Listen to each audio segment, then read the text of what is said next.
Bom dia, boa tarde, boa noite no mundo do conhecimento. Nosso podcast 166. Bom demais ter você aqui.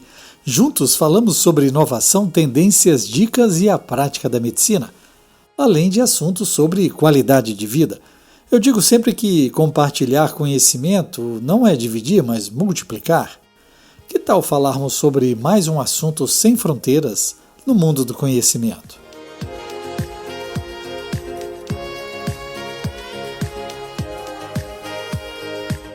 Medicina do conhecimento é ciência e informação a qualquer momento, em todo lugar. Eu sou Pablo Guzmán, o anestesiador.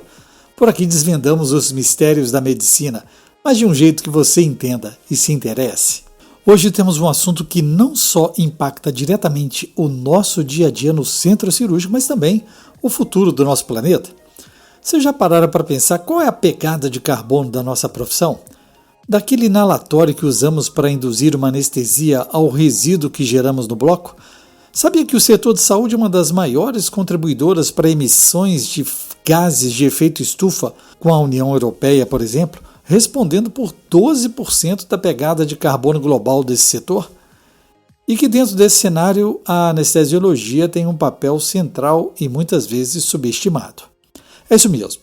A anestesiologia é uma especialidade de alta tecnologia e intensiva em recursos, está sob os holofotes quando o assunto é sustentabilidade.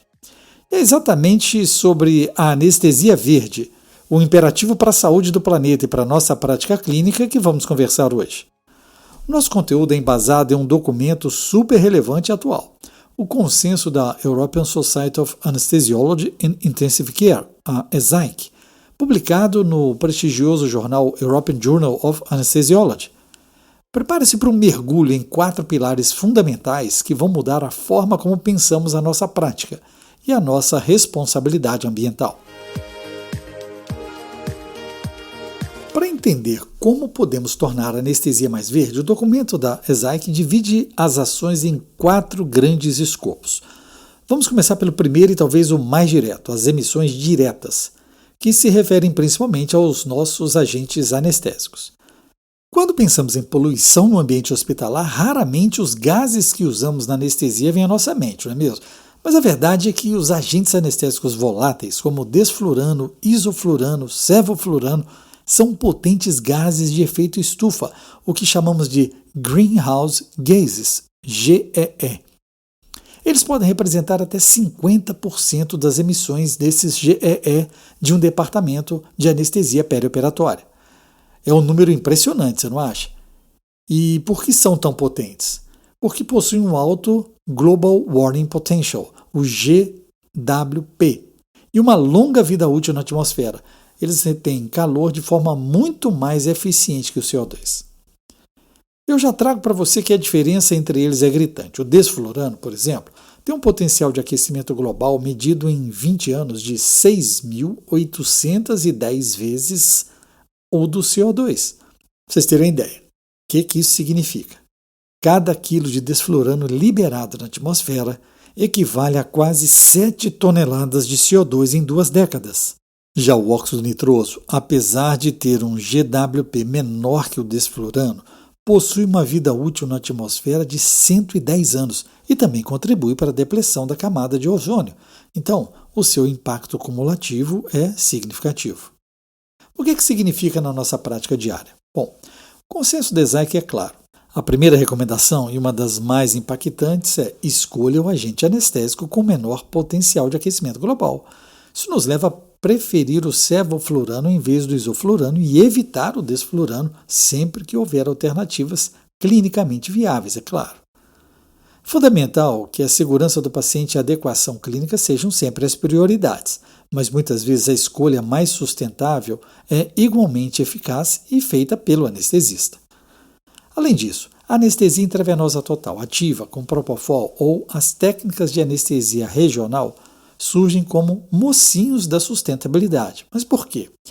Porque o Propofol é metabolizado pelo paciente e não é liberado na atmosfera como um greenhouse gases.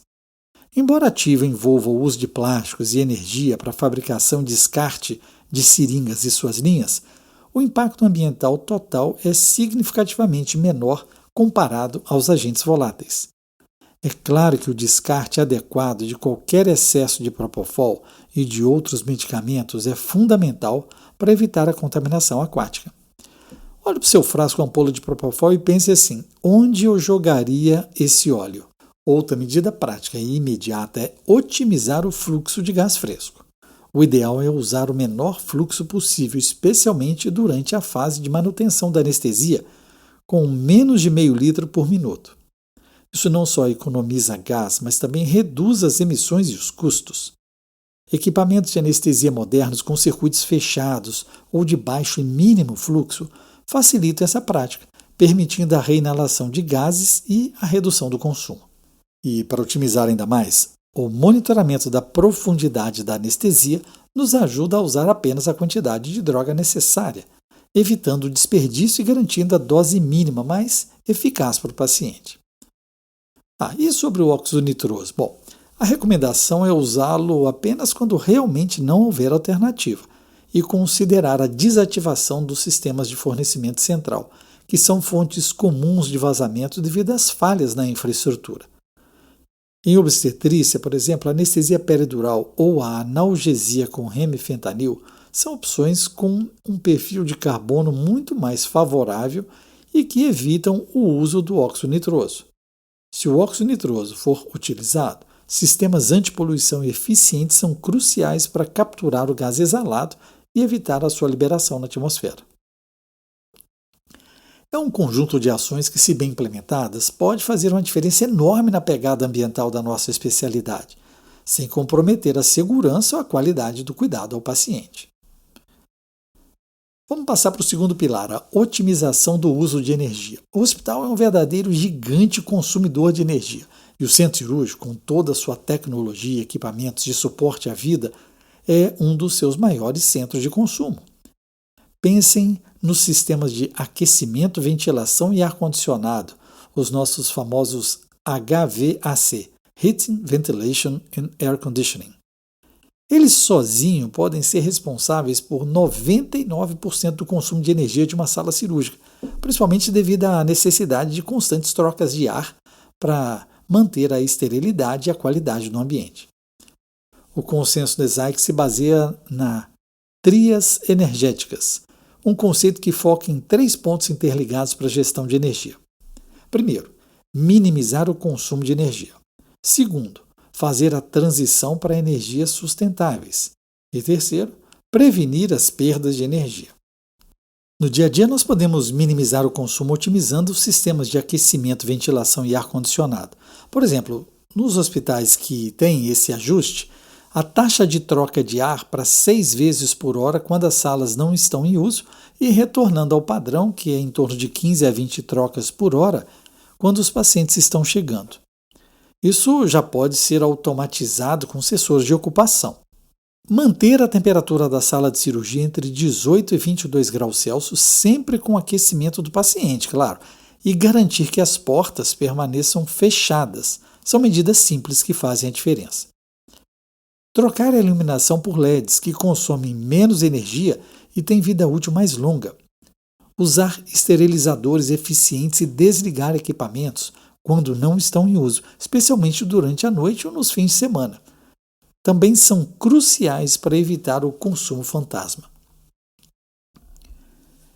Em termos de geração de energia sustentável, os pais deveriam buscar suas próprias fontes renováveis, como a energia solar fotovoltaica, a energia geotérmica ou eólica sempre que possível. A realização de auditorias energéticas pode identificar oportunidades para a instalação dessas fontes ou para a compra de energia de fornecedores que utilizam fontes renováveis. E no design de novas instalações, a maximização da luz natural e o uso de sistemas passivos de aquecimento e resfriamento são soluções inteligentes que reduzem a dependência dos sistemas ativos. Para prevenir perdas, investir em isolamento térmico adequado nas paredes, tetos e pisos e garantir que janelas e portas estejam sempre bem vedadas é fundamental. A manutenção regular dos sistemas de aquecimento, ventilação e ar-condicionado, como a limpeza de filtros e a calibração de termostatos, também contribuem para essa eficiência. A gestão da água também entra aqui. os sensores nas pias que liberam água apenas quando as mãos são detectadas, preferência por desinfetantes à base de álcool para higienização cirúrgica, que requerem menos água para enxágue, e a reutilização de água não potável para o sistema de resfriamento ou descarga de vasos sanitários. São medidas que economizam um recurso precioso. A instalação de torneiras e chuveiros de baixo fluxo também pode gerar economia significativa, e pequenas mudanças em cada sala pode gerar um impacto gigantesco no consumo geral de um grande hospital. Chegamos ao terceiro pilar, a gestão de resíduos e cadeia de suprimentos. Você sabia que o centro cirúrgico é responsável por 20 a 33% de todo o lixo gerado em um hospital? E o mais surpreendente é que 75 a 90% desse resíduo é comparável ao lixo doméstico, ou seja, potencialmente reciclável.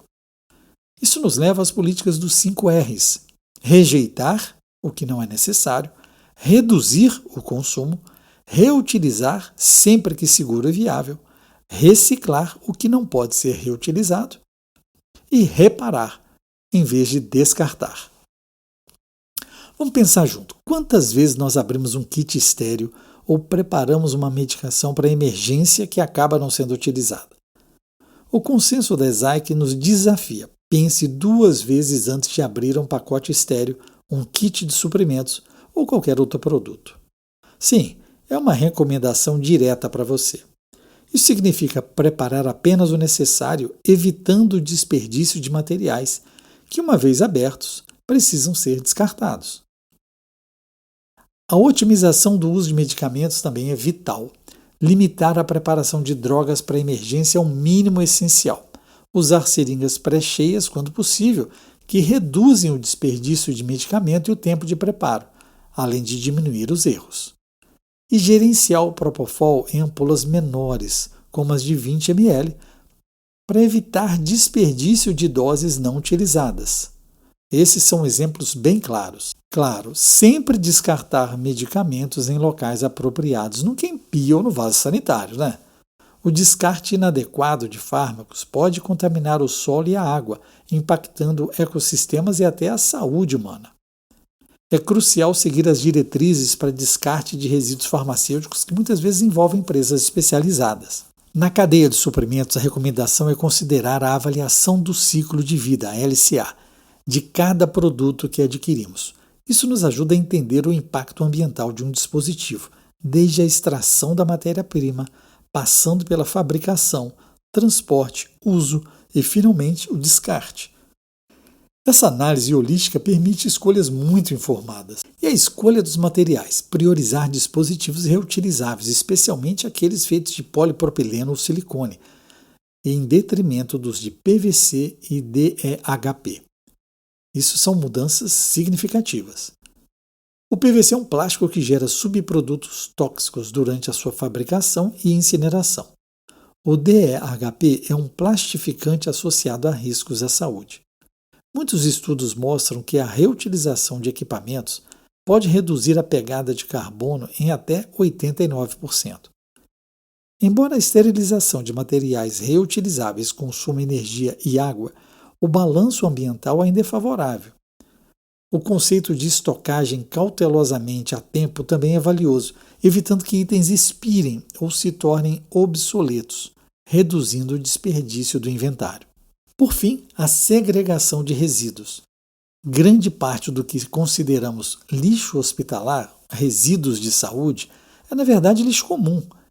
Então é fundamental educar toda a equipe para separar corretamente o lixo, destinando papel, papelão, plásticos não contaminados, metais e vidros para reciclagem, enquanto os resíduos infectantes e pérfuro-cortantes seguem para o descarte especializado. Isso requer mais lixeiras, sinalização clara e treinamento contínuo, mas um retorno enorme para o meio ambiente, muitas vezes para o orçamento do hospital, já que o descarte de resíduos perigosos é mais caro. Agora eu te trago o quarto e último pilar. Ufa! Obrigado por ter chegado até aqui, hein? Com certeza você é curioso. Se estiver gostando, deixa aí um like e o mais importante, repassa para um colega. Escolha aquele mais gastador, aquele que abre um pacote de gaze e usa apenas uma só, que quebra ampolas sem usar. Quem sabe ele muda os seus hábitos. Mas você pode passar também para os alunos e colegas que ainda nunca ouviram falar sobre esse assunto, ok? Esse quarto pilar, para mim, é um dos mais inovadores e essenciais, o bem-estar dos profissionais de saúde e a otimização do transporte. A sustentabilidade não é apenas sobre o planeta, mas também sobre as pessoas. Uma equipe exausta e estressada é insustentável a longo prazo, impactando a qualidade do cuidado e a segurança do paciente. A fadiga e o estresse são realidades da nossa especialidade. O trabalho noturno, por exemplo, afeta a performance, a tomada de decisão e, sim, a segurança do paciente. O consenso aponta que 80% dos anestesiologistas em uma pesquisa relataram ter vivido algum evento médico devido à fadiga. Isso é alarmante e pode levar a burnout e a lesão moral, o tendo como uma segunda vítima. As recomendações da ESAIC são diretas. Acesso a suporte profissional e segundas opiniões durante os plantões noturnos, a disponibilidade de instalações de descanso adequadas, com um local tranquilo, escuro, confortável para recarregarmos as nossas baterias, a educação contínua sobre fadiga, higiene do sono e seus impactos. Além disso, suporte psicológico deve ser prontamente disponível e confidencial, sem estigma, especialmente após eventos estressantes e traumáticos. Precisamos criar ambientes onde o bem-estar seja prioridade, reconhecendo que nós, profissionais saudáveis, somos a base de um sistema de saúde sustentável.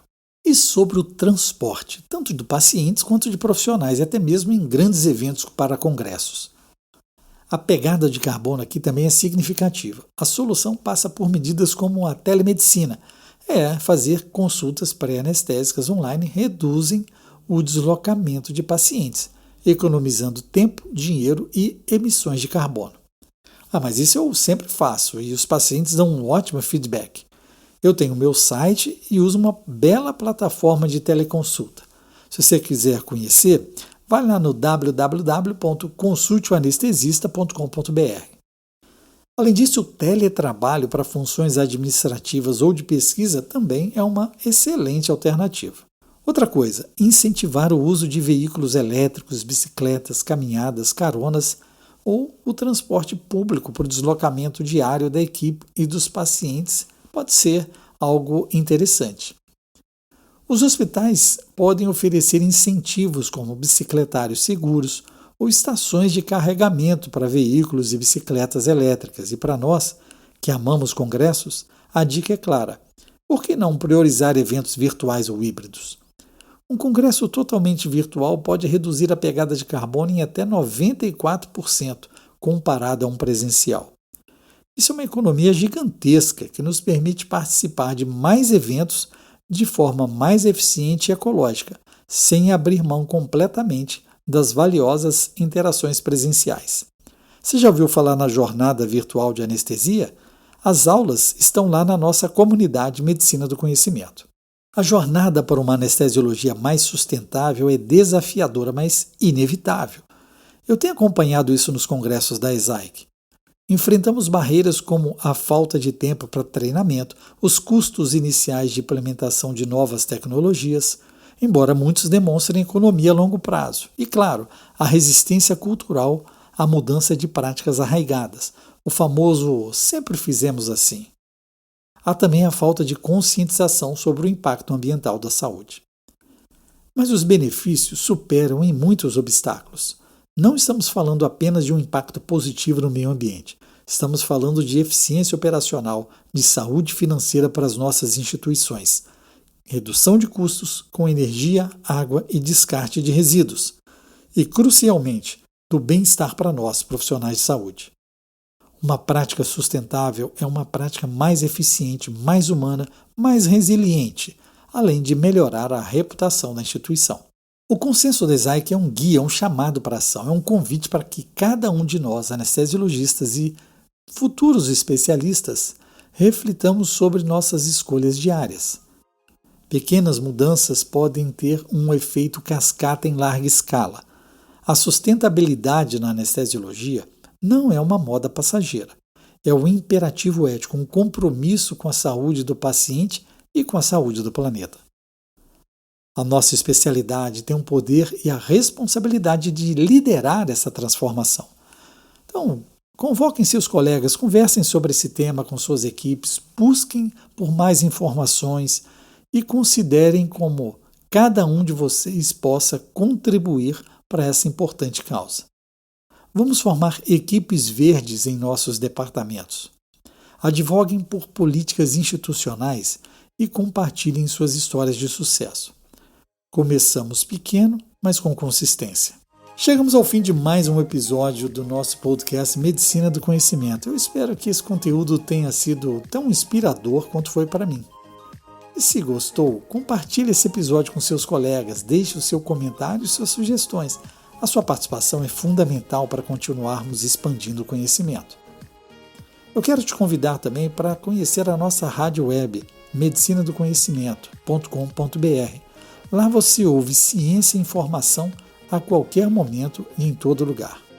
No nosso podcast, você escolhe sua plataforma agregadora de podcasts. No Spotify, Deezer, Apple Podcasts, SoundCloud, YouTube Music. Você pode até pedir Alexa. Basta você falar, Alexa, toque Medicina do Conhecimento. E é muito importante seu feedback. Mande sua pergunta e seu comentário para participar do próximo tema. Compartilhe nas suas redes e deixe o seu like, isso aumenta a nossa divulgação. Fique ligado nas redes sociais Twitter, Facebook e Instagram, Medicina do Conhecimento. Afinal, compartilhar é multiplicar.